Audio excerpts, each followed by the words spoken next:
aka Doordash Girl. Doordash Girl is a Doordash driver. For some people, she was the victim of an assault by a customer and was then silenced for speaking out. 2 months ago, Olivia Henderson was just an ordinary woman. Today, she's known around the world as a Doordash Girl. Hey guys, so DoorDash just deactivated me 2 days after I reported my assault. For others, she was trying to ruin an innocent man's life. This is a man's world!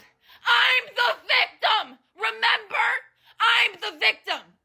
Day after day, she would post on TikTok about her traumatic experience until she went suspiciously quiet. And after a month of silence, the story took an unbelievable turn. And for her supporters, this new information might be a pill that's too hard to swallow. The story started with the release of this now deleted video.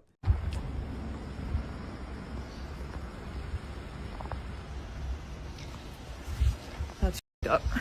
The caption for this video read, "A man named Austin orders DoorDash, selects the option to have order left at door, sees his DoorDasher me has a female name, quote, falls asleep on the couch with his pants and underwear to his ankles and his front door wide open in 59 degrees Fahrenheit, so this is what I see when I have to leave the order." And this piece of footage has two very different interpretations. The most innocent one is that he accidentally left the door open and fell asleep in a very compromising position, presumably from being too drunk or under the influence. The more insidious explanation was that he had intentionally exposed himself, knowing that a woman named Olivia was calling to his door. And he used the fact that he was, quote, asleep as a form of plausible deniability. Olivia felt violated from this incident and voiced her concern on TikTok, but pay attention to the terms she used to describe what happened. Here's an update for anybody who's interested. I commented, but my comment's getting buried in my comment section. I reported this to DoorDash over 12 hours ago, and they're supposed to call me back, which is strange because I've reported a couple less serious incidents before, and they called me back within 1 to 2 hours for those reports. So I don't know what's going on there, but I didn't report this to the police last night because I wasn't sure of DoorDash's process for like SA or if this was even reportable to the police in New York State because he was in his home. What really infuriated many people was her decision to call this, quote, SA. You would mostly associate assault with some form of physical contact, maybe even words if you want to stretch it that far, but you could argue that it was an assault because you violated the other person's personal freedoms. But soon, she got the police's interpretation of what happened. But after so many people told me to report it to the police, I did. And I called the non-emergency line, and they sent a police officer over to speak to me in person and watch the video that I have. And then he asked me to email it to him, and he asked me if I want to press charges, like what do I want to come from this? And I said, yeah, if there are charges to press, I would prefer that because I don't want this to happen to somebody else again. And he understood that, the police officer, and then he went back out to his car, and then he came back to me, and he told me, like, this is pretty much verbatim. It's not verbatim, but, like, it's the point that he said. He said he's not sure if that there are charges that can be pressed at this point because he was inside of his house, and specifically he said it's not like he came up to his door with it out or like his window with it out or whatever, but it's like, come on now.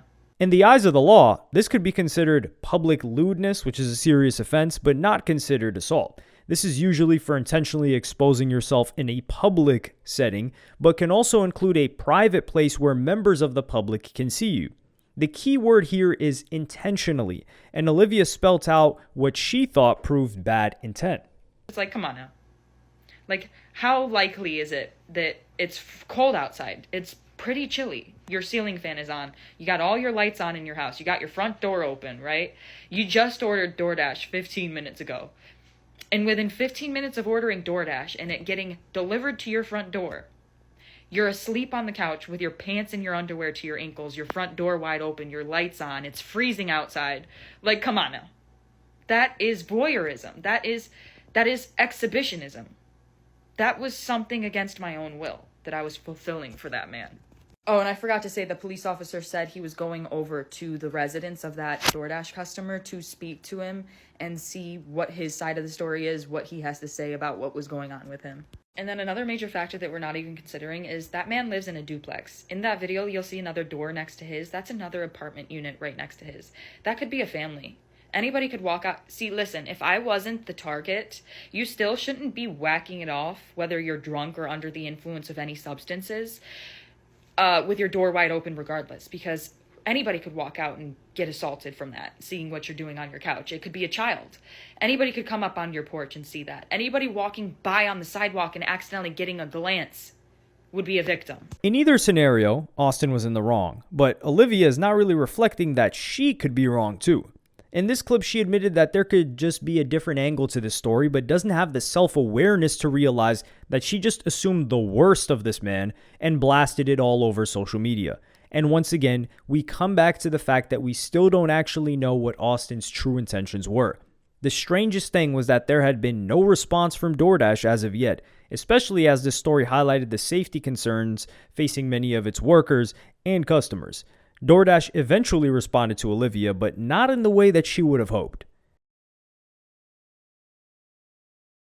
Hey guys, so DoorDash just deactivated me 2 days after I reported my assault.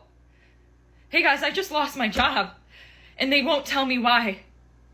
They're supposed to send an email immediately after deactivation providing you the reason why and a link to appeal, and they didn't. So I contacted support, and they made me sit on the phone with them for 50 minutes just to tell me that they can't tell me the reason why, and I have to just go ahead and appeal without knowing why. So my chances of getting my account back, they have my money in that account. I was working! I was literally working! And they deactivated me! This is related. They just punished me for posting about my assault while door dashing. They just fired me! And the police are doing nothing! I lost my job! And that was my only way to make money to pay my bills! Hey guys, so yep, I really lost my job. Within less than 24 hours after me submitting my appeal, they denied it. And in the email, they said, you can respond to the previous email that you received explaining the reason why you were deactivated. I never got the email. So last night, I contacted one support agent. We sat on the phone for 25 minutes, and then she transferred me to the community response team. The person on the community response team told me that was the highest team I could get to. There's literally nobody else she could transfer me to. I could hang up the phone and call back and then get transferred to the community response team again. So I sat on the phone with her for another 25, 30 minutes. And she told me that she couldn't tell me. There's no way that they could tell me what the reason I just lost my job. To make matters worse, she now risked being banned from TikTok. You guys, my account is currently at risk of being banned because I had to explain my story one time, right? They took the video down and gave my account a strike. So I explained my story again and censored the video that I have just so they can't take it down for the same reason. They took it down for the same reason again, and now my account has a second strike. Guess what? If I get one more strike, I'm banned from TikTok. So not only did I get assaulted 3 days ago on October 12th on Sunday, I then lost my job. The police are doing nothing. And if I get one more account strike on TikTok, my account's done. This is a man's world. I'm the victim. Remember? I'm the victim. And they took down my video. They were going to have to pay me for my second story time because that was over a minute long. They were going to have to pay me for all those views I got. So nope, they took that right down. They took that right down. Absolutely not. They're not paying me for that. Nope. So she painted herself as a woman living in a man's world, and DoorDash, TikTok, and the police were all taking Austin's side, the big bad people. The problem with this narrative is that TikTok and DoorDash can't just have their users violating someone else's privacy. And remember, we still don't know what this man's intentions were. Ultimately, the case became something which depended on your own worldview. Just like Amber Heard and Johnny Depp, or Megan Thee Stallion and Tory Lanez, people picked a side and viewed everything in black and white terms without even waiting for the evidence. But what swayed a lot of people towards Austin's side was the very last line of the clip I just showed you. They were going to have to pay me for my second story time because that was over a minute long. They were going to have to pay me for all those views I got. So nope, they took that right down. They took that right down. Absolutely not. They're not paying me for that. Nope. Olivia was trying to monetize her newfound social media fame. She was posting every day and definitely making the most of the attention that this case was bringing her. For many people, there was definitely more to it than Olivia's side of the story, and Doordash soon released a very carefully written public response. We've seen some tough and sensitive posts over the past few days, and we want to clear the air. No one should ever have to experience SA, harassment, or abuse, and Doordash never deactivates someone for reporting it. Full stop. We take these reports incredibly serious and work closely with law enforcement to investigate and support those affected.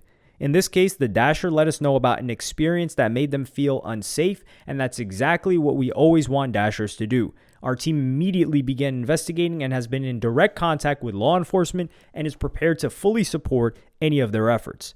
However, posting a video of a customer in their home and disclosing their personal details publicly is a clear violation of our policies. That is the sole reason that this Dasher's account was deactivated, along with the customers, while we investigated. We've also ensured that the Dasher has full access to their earnings. We know these are sensitive situations, and we want every Dasher to know if you ever feel unsafe or experience something concerning, come to us. We're here to listen, act, and support.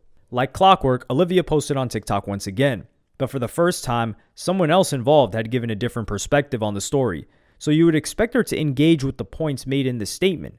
Instead, we witnessed a masterclass in deflection.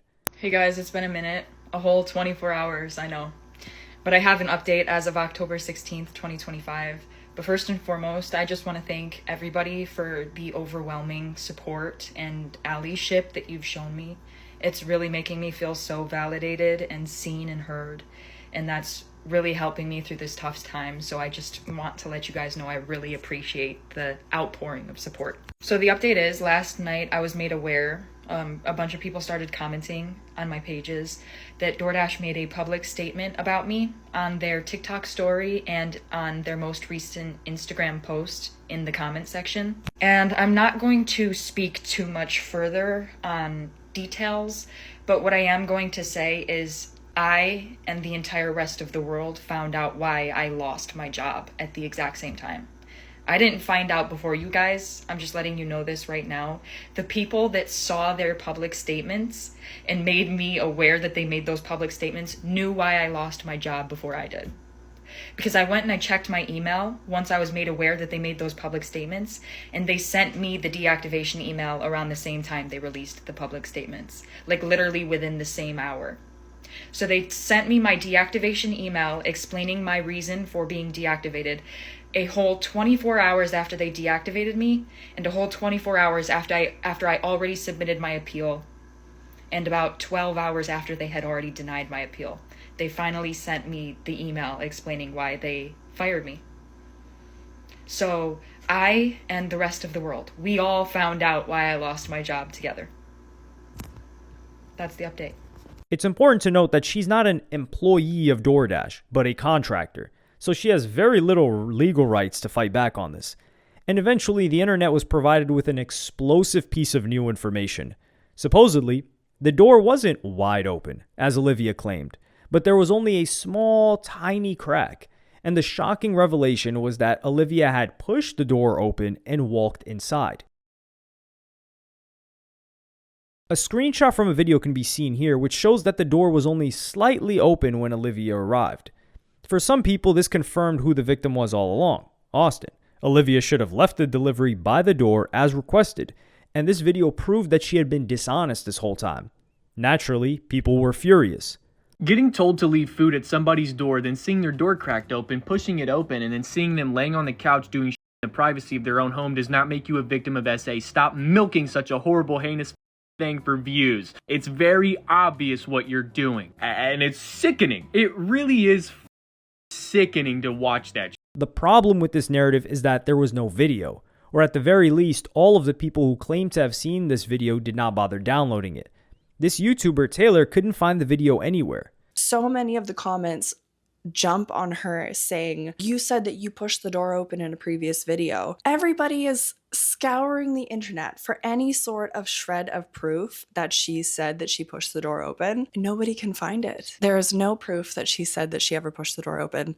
And genuinely, I think that if she did say that, there would be at least one person who would have that video, because millions of people saw it. I don't think it exists myself. I don't think it does. The YouTuber and TikToker Ryan Beard couldn't find the video either. I tried to search for this deleted video for a couple of hours and it just does not exist. And another YouTuber, August the Duck, looked even closer at the screenshot and found out what it was. If you've been following this or looking into this, you've probably seen a screenshot that looks like this, which a lot of people are using as, quote, evidence to show, look, the door was just cracked, she had to have pushed it open. If you look at this screenshot and that is the conclusion you come to, I'm sorry to tell you this, I don't like using this word, but you're stupid. You're a dumb.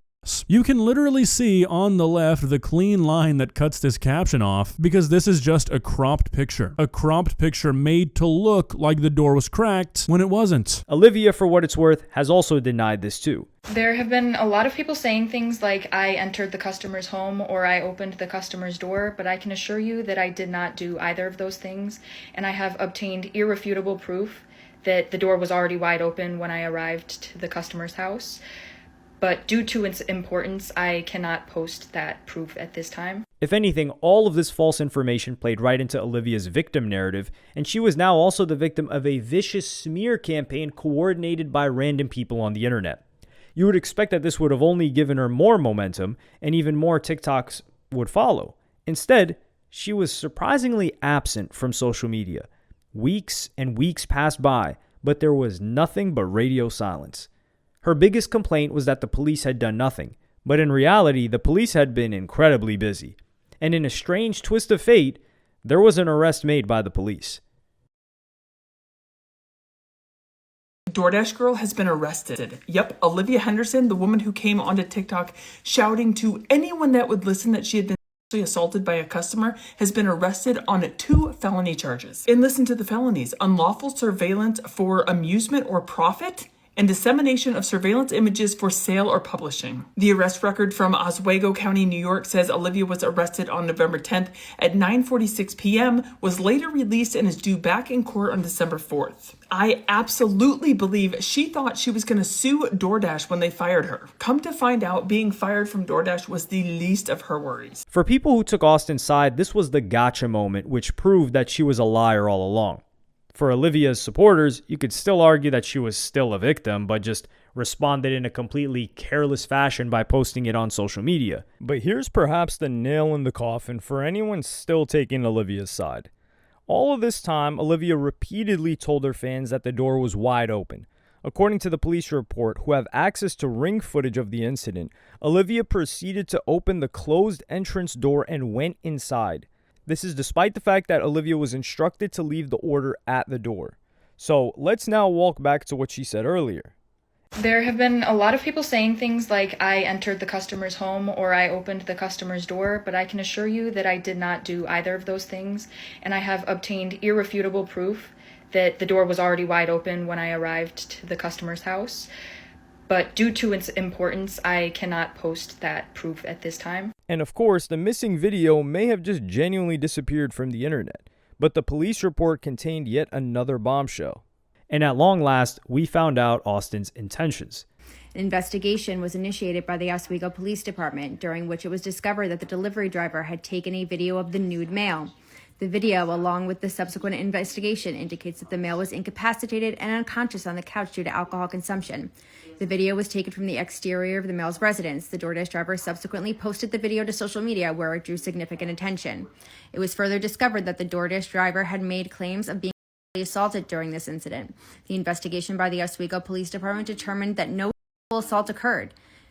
Like we all said, no assault had occurred. The male depicted in the video cooperated with police and he provided a statement. So now we know that he did also provide a statement, which was a question that you guys were asking, and I had said that he had to have given a statement in order for these charges to be lobbied.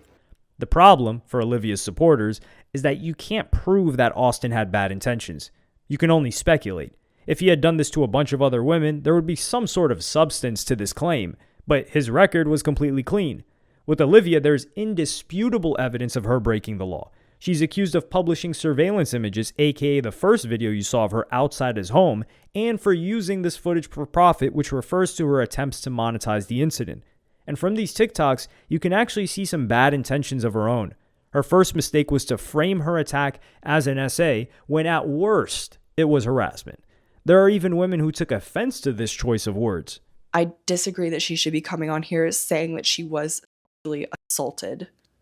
And I feel like that is such a deep insult to people who have actually been sexually assaulted. And I'm only mentioning that because I have not really seen that be talked about. It's so insane to me. She may feel violated, she may feel wronged, but calling this a sexual assault is just so backwards to me. And if you look back at the TikTok videos, they look less like someone reporting a crime and more like someone performing for social media. To me, the panning down from the food up to the man, zooming in on the man, turning it to herself, doing the walk away with the finger on the mouth, going, that's effed up. That to me is very dramatized, as if it was made for a TikTok video to perform well, to get views. That to me is not documenting an incident. The way that video was filmed, it was filmed to be posted on TikTok. It was not filmed for the police. And if you go and look at her previous TikToks, you can see very clearly that she is posting to get views. The topics that she is posting about, the way that she is posting, she has been posting for quite a long time. She has so many videos.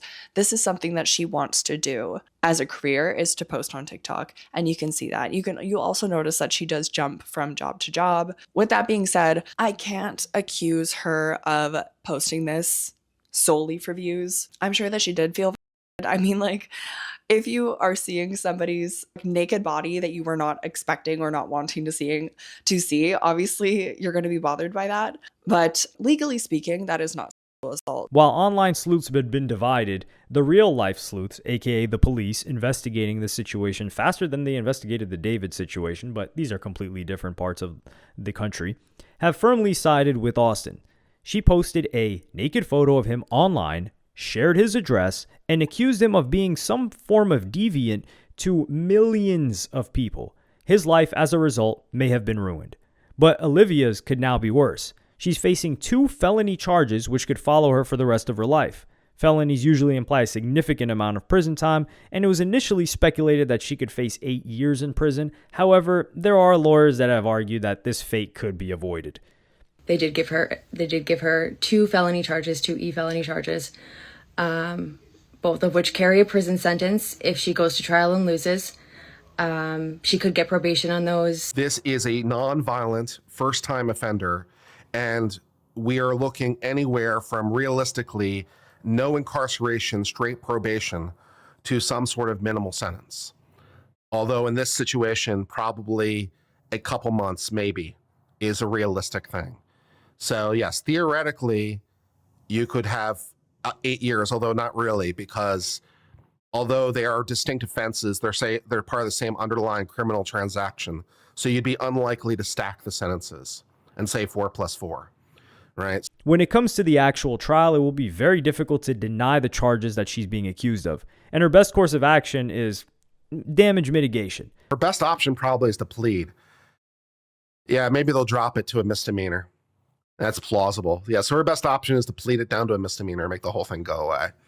That's probably where this thing's going to land out at the end of the day if I had to bet. For the guy involved, there's not much he can do either beyond this point. The man can sue her. Now, of course, the problem with that is she doesn't have any money. She's judgment proof, as they say. She's a Doordash driver. So yeah, we can sue him, but like for what? Nothing, right? We can't sue them. And how can we, and we can't sue, I mean, we can win, we just can't collect because there's no money.